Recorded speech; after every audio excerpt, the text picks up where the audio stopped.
చాలా స్పష్టంగా ఎన్నికల్లో చెప్పాం, మళ్ళీ చెప్తున్నా. సమిక్షేమం, అభివృద్ధి, సుపరిపాలన, ఈ 3 పిల్లర్స్ పైన అనునిత్యం మీకు గుర్తుండాలి, మాకు గుర్తుండాలి. పేదరికం పోవాలంటే, ప్రజలు హ్యాపీగా ఉండాలంటే సంక్షేమ కార్యక్రమాలు తప్ప. సంక్షేమ కార్యక్రమాలు చేయాలంటే రెవెన్యూ కావాలి, ఆదాయం కావాలి. అప్పులు తెస్తే సస్టైనబుల్ కావాలి.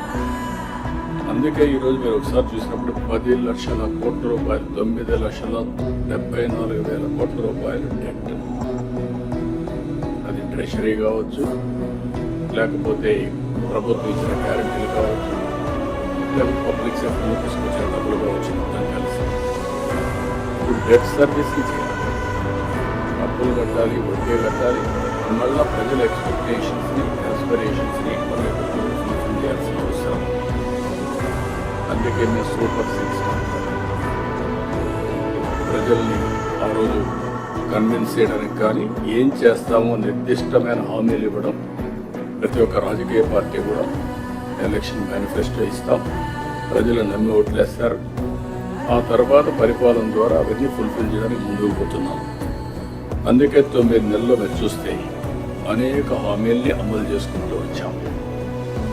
ఇప్పటికి పింఛన్ దేశంలో ఎక్కడా లేదు.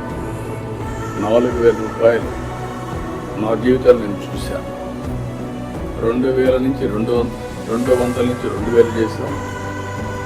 మళ్ళీ 3,000 అయితే 4,000 చేశాం.